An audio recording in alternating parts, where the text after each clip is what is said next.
அனைவருக்கும் வணக்கம். நான் உங்கள் 5ஆம் தலைமுறை ஜோதிடர் ராம்குமார் ராஜேந்திரன். நம்ம இன்னைக்கு பார்க்க போகிற தலைப்பு தனுசு ராசி அன்பர்களுக்கு இந்த வரவிருக்கும் ஜூன் மாதத்தின் சிறப்பு பலன்களை பற்றி தான் நம்ம தெளிவாக இந்த காணொலியில் பார்க்க போகிறோங்க. ஸோ ஆண்டுக்கோள்கள் என்று சொல்லக்கூடிய சனி பகவான் உங்களுடைய ராசிக்கு 4ஆம் இடத்திலும், 3ஆம் இடத்துல ராகு பகவானும், 7ஆம் இடத்தில் குரு பகவானும், 9ஆம் இடத்துல கேது பகவானும் நிலையாக இருக்காங்க. ஸோ சஞ்சாரம் பண்ணிகிட்டு இருக்காங்க. ஸோ இந்த மாதக்கோள்கள் என்று சொல்லக்கூடிய சுக்கிர பகவான் உங்களுடைய ராசிக்கு 5ஆம் இடத்திலும், 6ஆம் இடத்துல இது வரைக்கும் இருந்த சூரியன் உங்களுடைய ராசிக்கு ஜூன் மாதம் 13ஆம் தேதி, அதாவது மிதுன ராசிக்கு சூரிய பகவான் 13ஆம் தேதிக்கு பிறகு பயிற்சி அடைகிறாருங்க. அதே நேரத்தில் 8ஆம் இடத்துல இருந்து வந்த செவ்வாய் பகவான் 7ஆம் தேதிக்கு பிறகு 9ஆம் இடத்திற்கு பயிற்சி அடைகிறார். இந்த மாதம், அதாவது 22ஆம் தேதி வரைக்கும் பார்த்திங்கன்னா மிதுனத்திலேயே இருக்கக்கூடிய புதன் 22ஆம் தேதிக்கு பிறகு கடக ராசிக்கு, அதாவது உங்களுடைய ராசிக்கு 8ஆம் இடத்திற்கு பயிற்சி அடைகிறாருங்க. ஸோ இதுதான் இந்த கிரகங்களுடைய மாற்றங்கள் அப்படின்னு சொல்லுவோம். ஸோ இந்த காலகட்டங்களில் தனுசு ராசி என்பவர்களுக்கு இந்த ஜூன் மாதத்தில் எந்த விதமான அற்புதங்கள் மற்றும் சிறப்புகளை கொடுக்க போகுது அப்படிங்கிறத இந்த காணொலியில் தெளிவாகவும் துல்லியமாகவும் பார்க்கலாங்க. நம்ம சேனலில் ஃபஸ்ட் டைம் பார்க்குறவங்க அதை சப்ஸ்கிரைப் பண்ணிக்கோங்க. பெல் பட்டனை கிளிக் பண்ணி ஆல் அப்படிங்கிற ஆப்ஷன் கொடுத்துக்கோங்க. தனுசு ராசி அன்பர்கள் குரு பகவானை அதிபதியாக கொண்டவர்கள், எந்த ஒரு விஷயத்தையுமே வைராக்கியத்தோடு செயல்படக்கூடிய நபர்கள். தனக்கு ஒரு விஷயம் சரின்னு பட்டுச்சுன்னா கண்டிப்பாக அதை செய்வாங்க, தப்புன்னு பட்டுச்சுன்னா கட்டாயம் அதை செய்ய மாட்டாங்க. ஸோ எல்லா விஷயத்தையுமே பார்த்து செய்யக்கூடிய ஒரு நபர்கள். எல்லாமே கரெக்டாக தாங்க பண்ணுவாங்க. கடந்த சில காலகட்டங்களாக பார்த்திங்கன்னா என்னுடைய வாழ்க்கையில் நான் நினச்சது ஒன்று, இன்றைக்கி நடந்துகிட்ருக்கிறது ஒன்று, எல்லாமே எனக்கு எதிராகவே நடந்துகிட்ருக்குங்க. நிறைய விஷயங்களில் மாற்றங்கள், தடுமாற்றங்கள், எல்லாமே தடைகள் அப்படிங்கிறது நடந்துகிட்டு இருந்தது. என்னால் நினச்ச ஒரு காரியத்தை செய்ய முடியல, நடக்கக்கூடிய காரியமும் எனக்கு சாதகமாக இல்லை. ஸோ எல்லாமே எதிர்மறையாக நடந்துகிட்ருக்கு, எதிர்மறை பலன்களை கொடுத்துட்ருக்கு. ஸோ அந்த கிரக பயிற்சிகள்லாம் எனக்கு சாதகமாக இருக்குமா? என்னுடைய ராசிநாதன் 7ஆம் இடத்திற்கு கலசரஸ்தானத்துக்கு போகிறாரு. அதே நேரத்தில் பார்த்திங்கன்னா சுகஸ்தானத்துக்கு சனி போகிறாருங்க. 3ஆம் இடமான தைரியஸ்தானத்துக்கு ராகு வராரு. குருவுடைய பார்வை ராகு மேலப்படுது. அதே நேரத்தில் இந்த கிரகங்களுடைய பேச்சு இந்த 9ஆம் இடத்துல இது வரைக்கும் 10ல் இருந்த கேது கூட 9ஆம் இடத்துக்கு வந்துட்டார். செவ்வாய் அங்கே வருது. ஸோ இந்த மாற்றங்கள் எனக்கு ஏதாவது பலனை கொடுக்குமா அப்படின்னு கேட்டிங்கன்னா, இந்த கடந்த மே மாதத்தில் நடந்த இந்த கிரக பயிற்சி, ராகு கேது பயிற்சிகள்லாம் அதனுடைய தாக்கத்தை கொடுக்கக்கூடிய காலகட்டங்கள் கண்டிப்பாக இந்த ஜூன் மாதத்துலேருந்து தான். ஸோ இந்த காலகட்டங்களில் உங்கள் வாழ்க்கையில் நிறைய எதிர்பாராத விதமான திடீர் திருப்பங்கள் அப்படிங்கிறது நிச்சயமாக நடக்க போகுதுங்க. ஸோ அந்த திருப்பங்கள் அப்படிங்கிறது தொழில் ரீதியாக நிறைய மாற்றங்கள் அப்படிங்கிறது. ஸோ தான் ஆசைப்பட்ட மாதிரி ஒரு பிஸ்னஸை ஸ்டார்ட் பண்ணணும், அந்த பிஸ்னஸை கண்டிப்பாக சக்ஸஸ்ஃபுல்லாக கொண்டு போகணும்னு சொல்லி பார்த்து செஞ்ச தொழிலை என்னால் நடத்த முடியலன்னு யோசிச்சுட்டு இருக்கிறவங்களுக்கு கண்டிப்பாக அந்த தொழிலில் நீங்கள் சாதித்து கொள்ளக்கூடிய அளவுக்கு சில சூழ்நிலைகள் அப்படிங்கிறது உங்களுக்கு சாதகமாக இருக்கும். அந்த பிஸ்னஸில் நல்ல ப்ராஃபிட்டாக இருப்பீங்க. இது வரைக்கும் அந்த தொழிலை நடத்துறதுக்கு, அந்த பிஸ்னஸை நடத்துறதுக்கு என்னெல்லாம் தடைகளாக இருந்ததோ அந்த தடைகள் உங்களை விட்டு அகலுங்க. நிறைய மாற்றங்களை கொடுக்கும். உங்களுக்கே அந்த மாற்றத்தை உணரக்கூடிய காலகட்டமாக இருக்க போகுது. ஸோ நல்ல ப்ராஃபிட்டாகவும் இருக்க போதுங்க. ஒரு பிஸ்னஸ் பண்ணிகிட்ருக்கிறீங்க, அடிஷ்னலாக இன்னொரு பிஸ்னஸ் பண்ணுறதுக்கு சில சூழ்நிலைகள் அப்படிங்கிறது உருவாகுங்க.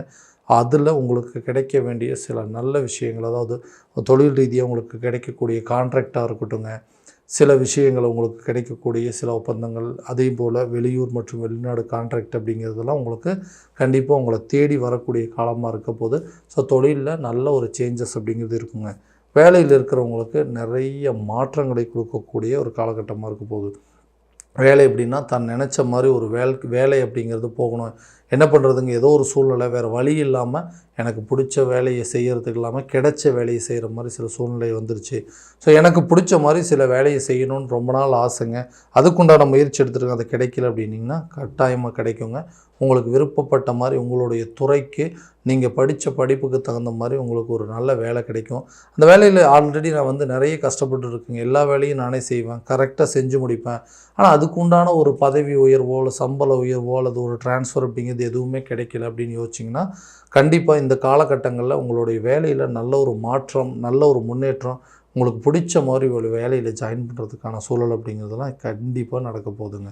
திருமணம் சம்மந்தப்பட்ட யோகங்கள் அப்படிங்கிறது கண்டிப்பாக நடக்கக்கூடியது. ஏன்னா இந்த 7ஆம் இடமான கலசரஸ்தானத்தில் குரு பகவானுடைய அதாவது நிலை அப்படின்னு சொல்லுது. அப்போ திருமணம் சம்மந்தப்பட்ட தடைகள் அப்படிங்கிறது அகலம், திருமணம் பண்ணுறதுக்கான முயற்சிகள் எல்லாமே கண்டிப்பாக நல்ல பலன் அப்படிங்கிறது கொடுக்கும். செகண்ட் மேரேஜ் சம்மந்தப்பட்ட வாய்ப்புகள் அப்படிங்கிறது கூட கண்டிப்பாக இந்த காலகட்டங்களில் நல்ல ஒரு பலன் அப்படிங்கிறது கொடுக்கும். திருமணமே வேண்டான்னு சொன்னவங்க கூட இந்த காலகட்டங்களில் திருமணம் சம்மந்தப்பட்ட சில அனுகூலத்தை ஏற்படுத்தி கொள்ளக்கூடிய காலகட்டமாக இருக்க போது. எதிரிகளாக இருந்திருப்பாங்க, எதிரிகளும் நண்பர்களாய் மாறக்கூடிய காலகட்டங்கள். கணவன் மனைவிக்கிடையே இருக்கக்கூடிய பிரச்சனைகளை தீர்ந்து அவங்க 2 பேரும் நல்ல நட்பாக இருக்கக்கூடிய காலகட்டமாக இருக்க போகுது. நல்ல ஒரு அந்யோன்யம் ஏற்படுங்க. எதுக்கெடுத்தாலும் சண்டை போட்டுட்ருக்கோம், எதுக்கெடுத்தாலும் பிரிஞ்சு வாழக்கூடிய சூழ்நிலைகள், 2 பேரும் ஆளுக்கு ஒரு திசைக்கு போனால் போதுமேன்னு யோசிச்சுட்டு இருந்தவங்க கூட ஒன்றா சேர்ந்து வாழக்கூடிய ஒரு காலகட்டமாக இருக்க போதுங்க. இந்த மாதிரி ஒரு விஷயங்கள் ஓகேங்க, நான் ரொம்ப விருப்பப்பட்டு தான் எல்லா வாழ்க்கையை நானாக ஒன்று அமைச்சிக்கிட்டேன். ஆனால் அந்த வாழ்க்கையில் தேவையில்லாத சில பிரச்சனைகள் அப்படிங்கிறது, நான் யாரையெல்லாம் ரொம்ப அதிகமாக விரும்புகிறவங்களோ அவங்க எல்லாமே என்னை விட்டு போகிற மாதிரி சில சூழ்நிலைகள். நான் ஆசைப்பட்ட பையனையோ இல்லாத ஆசைப்பட்ட பொண்ணையோ திருமணம் பண்ணிக்க முடியல. எனக்கு அமைஞ்ச ஒரு வாழ்க்கையை நான் ஆசைப்பட்டு ஏற்றுக்க முடியலைங்க. இதுதான் நம்மளுடைய வாழ்க்கை அப்படின்னு நினச்சி அந்த விஷயத்தை ஏற்றுக்கிட்டேன். அதுவுமே எனக்கு நிலைக்காமல் போயிருச்சுங்க. இதனால் தேவையில்லாத வம்பு வழக்கு பிரச்சனை, கோர்ட்டு கேஸு பிரச்சனை, நிறைய லீகல் இஷ்யூவில் அப்படிங்கிறதெல்லாம் ஏற்பட்டுருச்சு. ஸோ இந்த பிரச்சனைகள்லாம் கண்டிப்பாக தீருமா அப்படின்னு கேட்டிங்கன்னா கட்டாயமாக இது வரைக்கும் இருந்த சட்ட ரீதியாகவும், அதாவது வம்பு வழக்குகளுக்கு உண்டான பிரச்சனையோ அந்த கோர்ட்டு கேஸ் பிரச்சனை அப்படிங்கிறது உங்களுக்கு சாதகமான சூழல் அப்படிங்கிறது ஏற்படுங்க. ரொம்ப நாளாக எதுக்காக இப்படி பண்ணணும்னு தெரியல, இந்த மாதிரி அதாவது ஒரு வம்பு வழக்கு பிரச்சனையில் மாட்டிக்கிட்டு இந்த இடம் சம்மந்தப்பட்ட பிரச்சனையோ அல்லது ஏதாவது கொடுக்கல் வாங்கல இருந்து வந்த பிரச்சனை, இதனால் தேவையில்லாத கேஸ் வரைக்கும் போயாச்சுங்க. அந்த மாதிரி பிரச்சனைகள் எல்லாமே தீரும். கணவன் மனைவி கட்டாயமாக ஒற்றுமை அப்படிங்கிறது ஏற்படுங்க. பிரிந்தவர்கள் ஒன்று சேருவாங்க. காதல் சம்மந்தப்பட்ட விவகாரம் கூட திருமணம் வரைக்கும் கொண்டு போகிறதுக்கான சூழல் அப்படிங்கிறது ஏற்படுங்க. எல்லா விஷயத்தையுமே தைரியத்தோடு செய்யக்கூடிய காலகட்டம். எதுக்குமே ஒரு துணிச்சல் இருந்திருக்காது. சில விஷயத்தை ஒருத்தர்கிட்ட, அதாவது தனக்கு பிடிச்ச விஷயத்தை தன் பிடிச்ச நபர்கள்கிட்ட சொல்கிறதுக்கு கூட சில நேரத்தில் தைரியம் இருந்திருக்காது. அந்த மாதிரி நிலைகள் கூட இங்கே மாறுங்க. நீ பண்ணது சரி, நீ பண்ணது தப்புன்னு சொல்கிறதுக்கான தைரியம் கூட இந்த காலகட்டங்கள் அப்படிங்கிறது தான் ஏற்படுங்க. ஸோ தனக்கு எந்த மாதிரி விஷயங்கள் எல்லாம் நல்லது நடக்குதோ அந்த விஷயங்கள் எல்லாம் உங்களுக்கு சாதகமான நிலைகள் அப்படிங்கிறத ஏற்படுங்க.